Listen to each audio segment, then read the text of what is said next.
Welcome back to burning issue.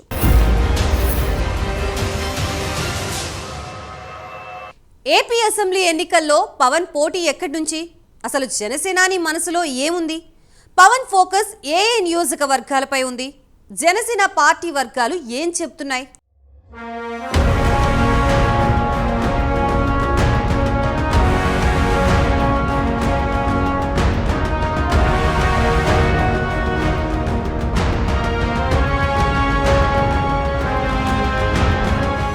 Janasena అధ్యక్షులు పవన్ కళ్యాణ్ పోటీ చేసే అసెంబ్లీ స్థానాలపై రోజుకో వార్త వైరల్ అవుతూనే వస్తోంది.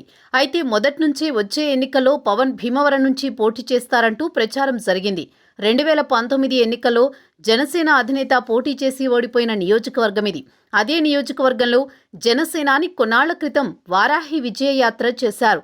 మళ్లీ జనసేనాని భీమవరం నుంచే పోటీ చేస్తారా? ఈ విషయమై నిన్న మొన్నటిదాకా గందరగోళం కొనసాగుతూనే వచ్చింది.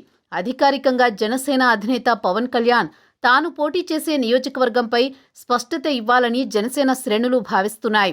ఇదిలా ఉంటే భీమవరంలో ఇటీవల పర్యటించిన జనసేనాని అందరినీ ఆశ్చర్యపరిచారు. టీడీపీ నేతల్ని కలిశారు. బీజేపీ నేతలతోనూ చర్చించారు. అనంతరం జనసేన స్థానిక నేతలతో సమావేశమయ్యారు. ఈసారి గెలుస్తున్నాం, అధికారంలోకి వస్తున్నామంటూ నినదించారు. టీడీపీ జనసేన మధ్య ఓటు ట్రాన్స్ఫర్ సజావుగా సాగాలని చెప్పారు.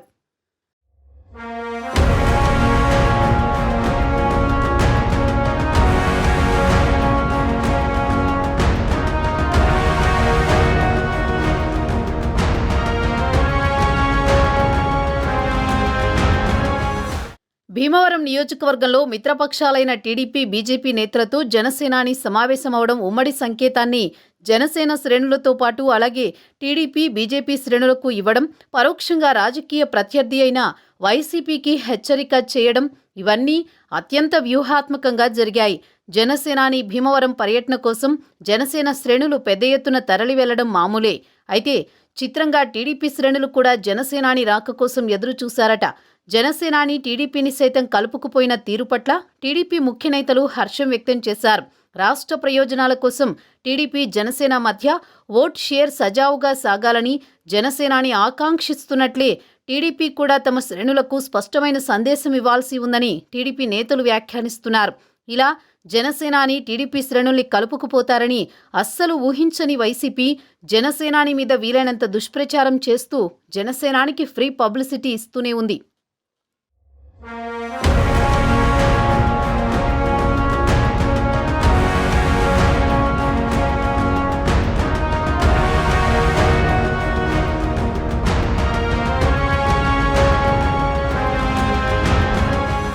అయితే ఇక ఇదే పర్యటనలో టీడీపీ మాజీ ఎమ్మెల్యే పులపర్తి రామాంజనేయులు జనసేనానిని కలిశారు. పవన్ జనసేనలోకి ఆహ్వానించారట కూడా.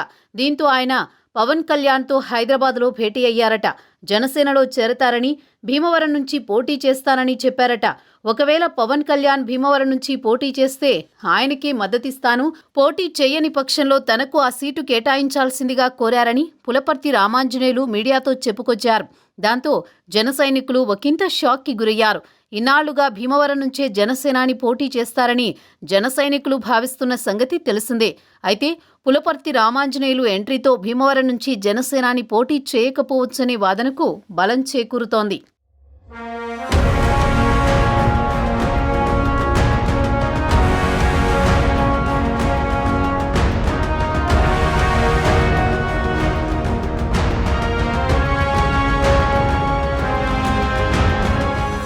అయితే ఇన్నాళ్లుగా భీమవరంపై ప్రత్యేక దృష్టిని పెట్టి పలు కార్యక్రమాలను నిర్వహిస్తూ వచ్చారు పవన్. కాగా ఇటీవల టీడీపీ, జనసేనల నుంచి ఇరు పార్టీల అధినేతలు అభ్యర్థుల మొదటి జాబితాను వెల్లడించారు.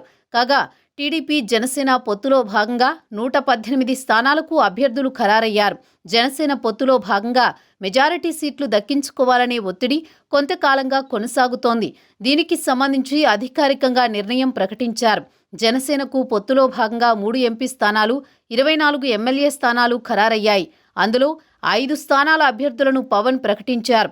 టీడీపీ నుంచి 94 స్థానాలకు అభ్యర్థులను ప్రకటించగా బీజేపీతో పొత్తుపైన స్పష్టత తర్వాత మిగిలిన స్థానాల్లో అభ్యర్థులను ప్రకటిస్తామని ఇరు పార్టీల నేతలు స్పష్టం చేశారు.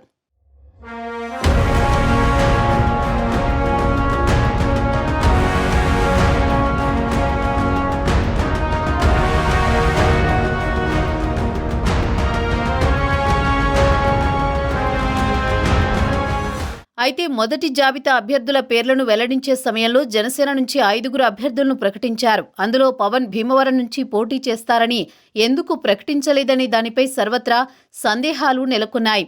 దీంతో ఆయన కాకినాడ జిల్లా పిఠాపురం నియోజకవర్గం నుంచి బరిలోకి దిగనున్నారని ఊహాగానాలు మొదలయ్యాయి. అయితే విస్తృత కసరత్తు తర్వాత పిఠాపురం నుంచే పవన్ మొగ్గు చూపిస్తున్నట్లు వార్తలొస్తున్నాయి. పిఠాపురం నియోజకవర్గంలో కాపు సామాజిక వర్గం ఓట్లు దాదాపు 91,000 ఉన్నాయి. ఇక్కడి నుంచి పోటీ చేస్తే పవన్ భారీ విజయానికి ఢోకా ఉండదని జనసేన వర్గాల్లో బలంగా వాదన ఉంది. ఈ నేపథ్యంలోనే పిఠాపురం నుంచి పోటీకి పవన్ మొగ్గు చూపుతున్నట్లు తెలుస్తోంది. ఇప్పటికే కాకినాడ రూరల్ నియోజకవర్గం నుంచి జనసేన అభ్యర్థి పంతం నానాజీని ప్రకటించారు. కాకినాడ ఎంపీ సీటు కూడా దాదాపు జనసేనకే ఖాయమైనట్లు రాజకీయ వర్గాలు అంటున్నాయి. పవన్ పిఠాపురం నుంచి బరిలోకి దిగితే ఆ ప్రభావంతో కాకినాడ రూరల్ ఎంపీ స్థానం కూడా సునాయాసంగా గెలవచ్చనేది జనసేన వ్యూహంగా ఉన్నట్లు తెలుస్తోంది.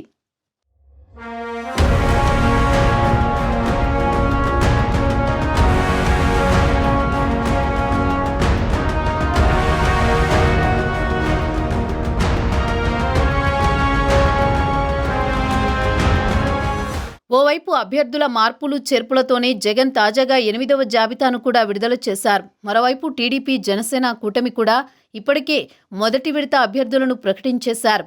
కాగా జనసేన తరపున ఇందులో ఇంకా 19 మంది అభ్యర్థుల పేర్లను ప్రకటించాల్సి ఉంది.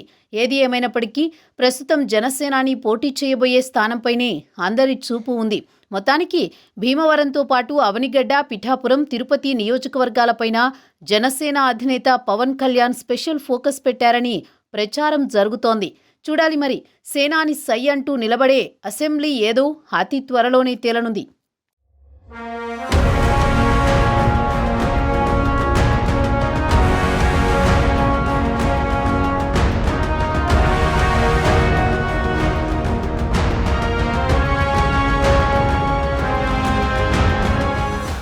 రెండు 2019 ఎన్నికల్లో పవన్ గాజువాక, భీమవరం నియోజకవర్గాల నుంచి పోటీ చేసి ఓటమి చెందిన విషయం తెలిసిందే. అయితే తిరిగి భీమవరం నుంచే ఆయన పోటీ చేయాలని నియోజకవర్గ క్యాడర్ కోరుకుంటున్నారు.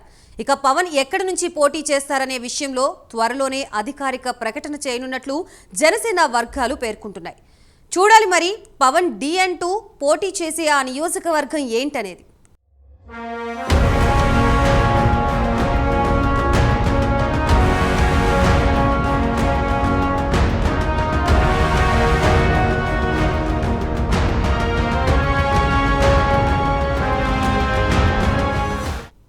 ఇది ఇవాల్టి బర్నింగ్ ఇష్యూ. నమస్తే.